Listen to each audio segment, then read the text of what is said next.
Hello. Goodbye. What's up, homie? It's Tony from LC Sign. I'm on a mission to help people like you look like they train as hard as they do. I used to train with people and I used to think to myself, how have these people all got absolute ripply six packs while I'm over here looking like a bag of cottage cheese? So today what I want to talk about is how much cardio you need to be doing in order to get lean. I went through phases where I thought harder cardio was the answer, or HIIT training, and I've gone through phases where I thought more cardio was the answer. In this video, I'm going to break down exactly what you need to do in order to optimize your fat loss so that you can look like you train. But first, come with me, we're going to make a latte.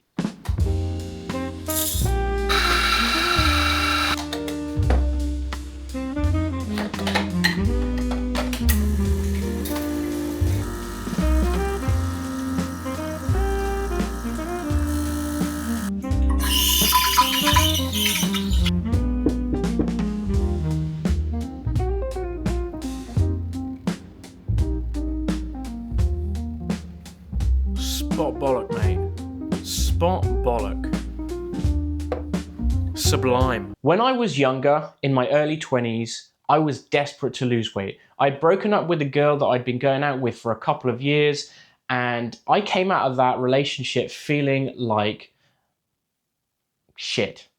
To be honest, I had let myself go. I was shoveling down pizza and ice cream like it was going out of fashion because I was so unhappy in that relationship. Then when I finally got out, my confidence was knocked. I was like, nobody's ever going to want me again. And that led me to realize, right, getting in the gym, I am going to take care of myself. I'm going to take care of my body and my overall health. Now, I was so desperate to lose weight. When my friends went and did weight training, I would be on the cardio machines, cranking it out. 45-minute run, an hour run, although running was hard for me at the time because I used to weigh 90 plus kilos of just fat, basically. And so I'd have to run and walk. And it worked to a certain degree. I didn't really do anything specific with my nutrition. I just went on the treadmill and I ran. But the problem I later faced was I didn't have a good foundation of muscle mass like my friends had that had been putting their effort into training with weights. And I went down this huge rabbit hole of running. I signed up for half marathons. I even did a full marathon. I would do that alongside boxing training, which is very cardiovascular heavy. And I was so desperate to lose weight still that I would pretty much starve myself. I had no idea what I was doing with my nutrition. I was just desperate to feel better about myself after having grown up overweight. And what that kind of led to at the time was me still struggling to lose weight. And the reason was because I was doing so much exercise, trying to undereat, having no clue about nutrition, trying to undereat. But that led to me binging because I would go several days where I barely eat anything. Not literally, like I would eat food, but I'd think to myself like, and this is a time where I'd be training for a half marathon and boxing training, not doing that much weights, but burning a lot of calories on a day-to-day basis. I'd be like, right, when I get home, I'm gonna have this small meal. I'll have like one tortilla wrap. When really I should have had like 2 tortilla wraps for the amount of training that I was doing. But me trying to have one, what would happen is I would fail because I felt like crap and the food would taste so bloody good at that point. I'd be like, oh, I've got to have seconds. And then, oh, I've ruined my shit now. I might as well have thirds and fourths. And sometimes I'd end up having like 4 wraps. What would happen is I'd be working so hard during the day to try and limit my food intake. And then I would go to absolute town in the evenings, feel like I'm a failure and just keep going.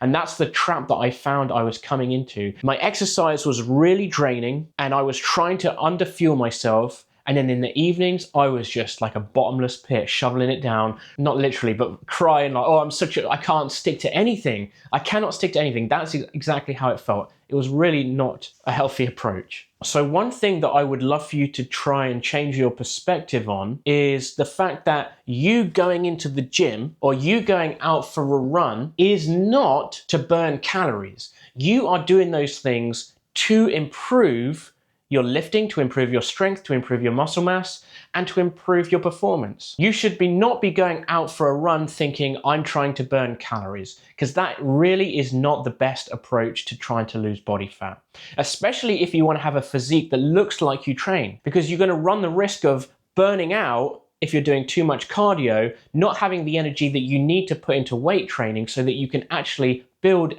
and, at worst case scenario, maintain your muscle mass. If you can't maintain your muscle mass, you're going to be burning through it more than you're burning through your body fat. So you've got to make sure that you're training hard in the gym, lifting weights, and you need the energy to do that. Then you can do any cardio as an additional thing to improve your overall health. Most people like us that want to look more like we train, we are just carrying a little bit of excess body fat. Now, we need to optimize our lifestyle and our training in order to reduce body fat. And the best way to do that is to lift, to improve muscle mass, and diet to lose body fat. You can do both simultaneously. After a while, it might be challenging to do both, but your priority should be to lose body fat so that all the muscle that you have starts to become visible. Unfortunately, you can't choose where the body fat comes from, but you can choose where you train the muscle mass to push through some of the fat. So you want to attack that from two places. You want to be trying to improve your muscle mass, and then you want to work on your nutrition in order to reduce your body fat. Now, I'm not going to be talking about calories in this video, but that is the number one thing that you need to focus on with your nutrition if you're trying to lose body fat. So have a look at the calorie calculator that I've linked in the description below to get started with tracking your calories and macronutrients. That is really, really going to help you if your goal is to lose body fat and get lean. But your number one goal is to align your lifestyle so that you can stick to your diet the best. And if you're going out and hammering high intensity cardio sessions, that's great for overall fitness, but it could impact your ability to stick to your diet because it could make you hungrier, it's going to make you more fatigued, it could make your sleep worse. These things we want to optimize so that we can stick to our diet and stick to our calorie targets. So here's what you should do. Primary focus is lifting in the gym and tracking your nutrition. Outside of that, in order of importance, is daily steps. The thing about daily steps is you can do it for ages. If you do 12,000 steps worth of walking, it's way easier than 12,000 steps worth of running. Yes, it takes longer, but it will negatively impact you much less. That sounds weird, double negative, mate. Doing the steps is going to have less impact on your ability to lift and stick to your diet because it's less fatiguing, it's way easier to do it. You can also multitask. So lift, track your food, and get your daily steps. If you can do more, fantastic. Now, if you have some time and you do want to get your heart rate up and you do want to do some cardio, you totally can do that. But most of your cardio should be spent in zone 2.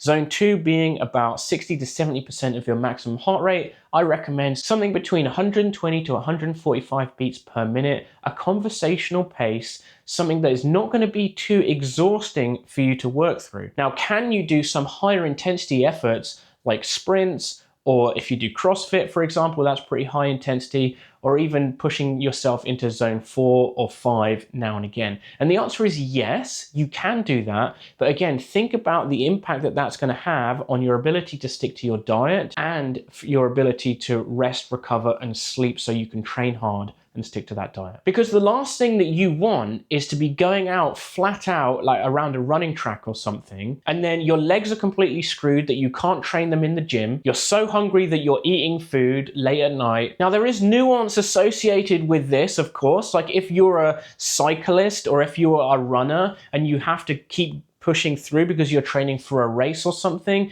then yeah, it's going to be more challenging because you're going to have to navigate that fatigue management. You're going to have opposing goals, one pulling you this way, which is performance, and one pulling you this way, which is dieting. Those don't go hand in hand because you're always going to perform better when you've got more energy in terms of calories coming into your system because you're going to recover better, you're going to be better fuel for your sessions. It's just really difficult to navigate both of those. So if you are an athlete or like me, a wannabe athlete, it might be good to break it down into phases so that you say, okay, this phase of training is going to be primarily focused on me trying to lose body fat. Then once I've accomplished that goal, I'm going to move back to performance-based goals. There's a lot of different ways that you can approach this There's no right or wrong. But if you are feeling like I'm training hard, but I don't look like I train hard, and that is bothering me, then you need to do something about it. So to recap, yes, cardiovascular exercise can obviously help you with your fat loss journey, as long as you approach it in the right way. You want to dial in order of importance, tracking your food intake, lifting in the gym, daily steps, recovery and sleep, and then any additional cardio that you do should not interfere with any of those things.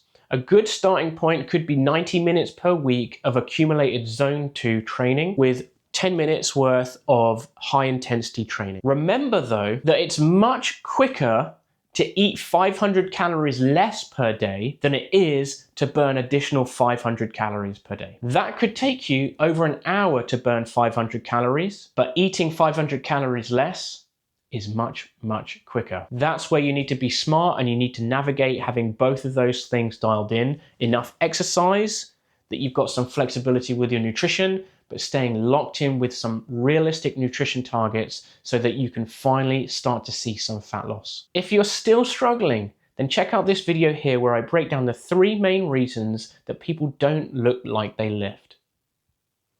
See you next time.